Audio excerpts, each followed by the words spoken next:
kami adakan penggeledahan, pemeriksaan bukti-bukti digital, data IT,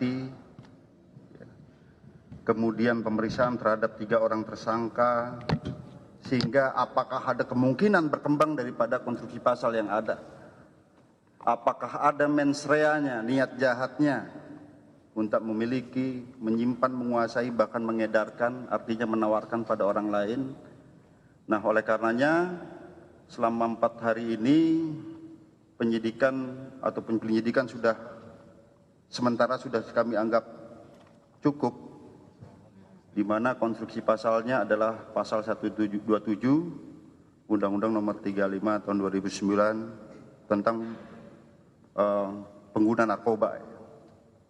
Nah, yang kedua, kami perlu meluruskan terkait bahwa tersangka ini tidak diproses sebagaimana mestinya, bahwa dalam pasal 127 sebagaimana yang hasil penyelidikan kami tentang pengguna narkoba ini diwajibkan untuk melakukan atau dilaksanakannya rehabilitasi. Itu adalah kewajiban undang-undang. Dan kemudian dengan rehabilitasi ini bukan perkaranya tidak dilanjutkan, tidak, perkara tetap kami lanjutkan. Kami bawa ke sidang, nanti akan divonis oleh hakim, di mana ancaman maksimalnya adalah 4 tahun. Ini yang perlu diluruskan bahwa, dan kemudian untuk rehabilitasi ini itu bukan dilaksanakan oleh penyidik. Ada permohonan dari keluarga, kita fasilitasi, dilaksanakan oleh tim asesmen terpadu oleh BNN, yang isinya ada Polri, Kejaksaan, dokter, psikiater, dan lain sebagainya, di luar penyidik, di luar Polres Jakarta Pusat. Tetapi kami perlu tekankan lagi, It's time for trading. Ingat guys, berinvestasi itu bukan selalu kamu harus nunggu bertahun-tahun untuk dapat.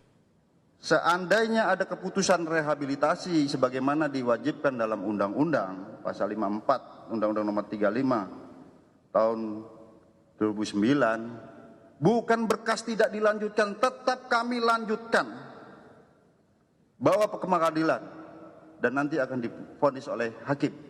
Ini yang perlu menjadi penekanan agar tidak menjadi kesimpang siuran informasi. Di informasi kami laksanakan penyidikan secara profesional, dan kemudian rekan-rekan sekalian sebentar lagi akan kami hadirkan tersangka. Mengapa kami menunggu? Karena kami menunggu komplit ataupun lengkap penyidikan kami sehingga kita akan tampilkan para tersangka ini. Selanjutnya rekan-rekan sekalian, sebelum ditampilkan, kami pernah menyampaikan bahwa strategi pengungkapan narkoba yang dilakukan oleh Polres Jakarta Pusat adalah preemptive strike. Artinya kami mengungkap dari hulu. Sebagaimana rekan-rekan ketahui, ada hal yang unik di masa pandemi ini. Polres Jakarta Pusat dalam kurun 22 hari, yang pertama kita ungkap 400 kilo, dalam waktu 22 hari bisa menjadi 1,1 ton setelah bergabung dengan Polda Metro Jaya. Dan kami temukan fakta lagi yang unik, kami temukan bandar, ya, nanti barang buktinya ya cukup banyak, nanti akan kami tampilkan, di mana kami duga berdasarkan penyelidikan kami, ya, bahwa ini digunakan oleh kalangan-kalangan tertentu, kaum-kaum jet set, kalangan-kalangan elit. Ya, kami sudah gambarkan, petakan, ya, tinggal tunggu saja, ya. Kalau masih ada yang menggunakan, tunggu waktu akan kami tangkap.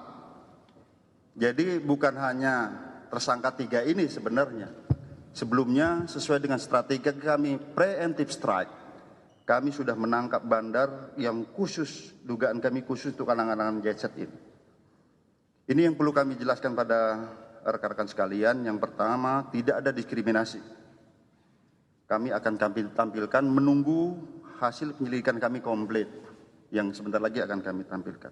Yang kedua, rehabilitasi bukan kewenangan daripada penyidik, tapi dilakukan oleh tim asesmen terpadu BNN. kita menunggu rekomendasinya sekarang. Karena itu amanah daripada ataupun kewajiban dalam undang-undang. Seandainya pun direhabilitasi, bukan berarti berkas tidak dikirim, kami kirim. Tetap kami kirim, divonis oleh hakim nantinya, di mana konstruksi pasal tersebut ancaman maksimal adalah 4 tahun. Ya nanti kita lihat, itu di luar daripada kepolisian. Itu yang perlu kami sampaikan. Setelah ini nanti setelah ada tersangka kami tampilkan, selanjutnya sebagaimana yang kami sampaikan tadi, akan kami munculkan tersangka yang berikutnya, yang kami duga ini adalah digunakan untuk kalangan-kalangan tertentu. Yang paling terakhir, ya, di masa pandemi ini kepolisian sebenarnya lebih konsentrasi pada tataran pelayanan kepada masyarakat, pelindungan, pengayoman, pelayanan pada masyarakat. Kita konsentrasi terhadap penanganan COVID, akselerasi vaksinasi, ya, kemudian kegiatan PPKM darurat dan lain sebagainya. Tetapi tim kami tidak lengah. Kalau ada yang mencoba memasukkan narkoba ini, tim kami ada tim khusus yang siap untuk menangkap lagi.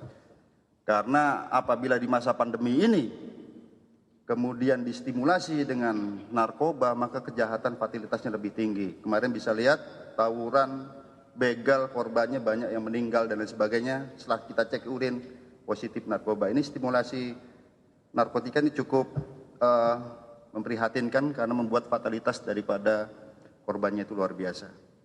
Ini yang perlu kami sampaikan. Selanjutnya, sudah siap ya? Kami persilakan.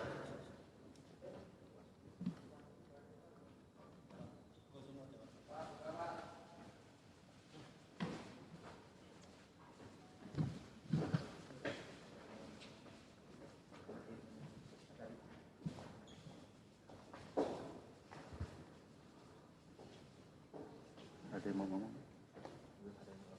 Ya.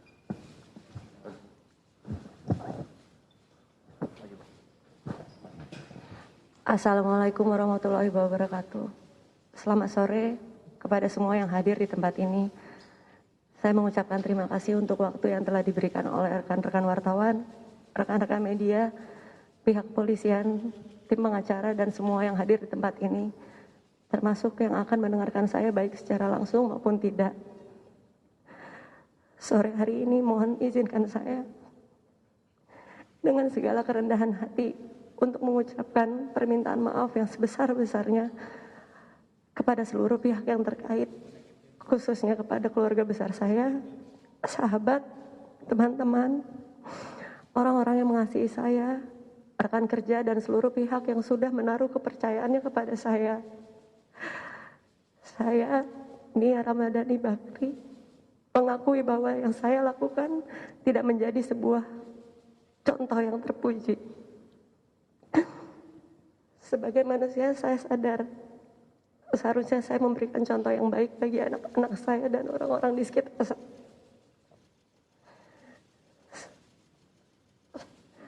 Saya berharap melalui pernyataan saya ini, saya bisa dibukakan pintu maaf yang sebesar-besarnya dari semua pihak, terutama sekali lagi yang saya kasihi, orang tua saya dan seluruh keluarga besar, yang terutama anak-anak saya, Mikaela, Manaka, dan Magika. Dan yang terutama buat saya adalah pengampunan dari Allah Subhanahu wa Ta'ala. Dan sebagai warga negara Indonesia yang baik, saya akan bersikap kooperatif dan mengikuti proses hukum yang berjalan. Saya ucapkan terima kasih sekali lagi untuk semua doa dan dukungannya. Wassalamualaikum.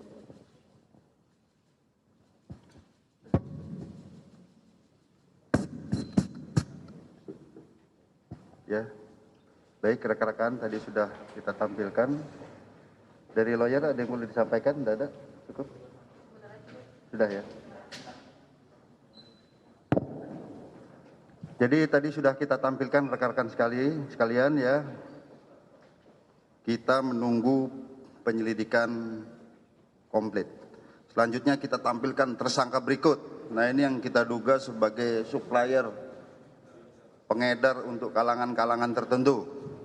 Jadi sekali lagi bukan kami targetkan pengguna, tapi tetap konsisten, preemptive strike.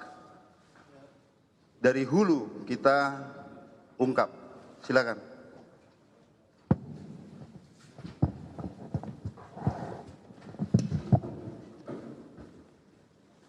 Tadi kita simak bersama bagaimana kepolisian dari Polres Metro Jakarta Pusat, Kapolres Metro Jakarta Pusat Kombes Hengki Haryadi menyampaikan bahwa hingga saat ini kepolisian masih menunggu hasil asesmen dan juga rekomendasi dari BNN soal pengajuan rehabilitasi dari keluarga Nia Rabanadi dan juga Ardi Bakri. Sementara yang Anda saksikan saat ini adalah gelar barang bukti yang dihadirkan bersamaan dengan penangkapan 5 orang bandar. 5 orang bandar ini, saudara, diduga mengedarkan sabu-sabu atau narkotika kepada kalangan-kalangan tertentu. Tadi disampaikan oleh Kapolres adalah kalangan jet set yang bisa dikatakan ini ada kaitannya dengan kasus yang sebelumnya ditangani oleh kepolisian dari Polres Metro Jakarta Pusat. Ini adalah kepolisian yang tengah menampilkan barang bukti dari hasil penangkapan bandar sabu. Kemudian tadi ditegaskan pula oleh Kapolres Metro Jakarta Pusat bahwa kendati nanti dilakukan rehabilitasi terhadap Nia Ramadhani dan juga Ardi Bakri, namun proses hukum saudara masih akan tetap berjalan hingga ke tingkat pengadilan. Artinya rehabilitasi tidak akan mengganggu proses hukum dan tadi disampaikan bahwa rehabilitasi juga masih menunggu rekomendasi dari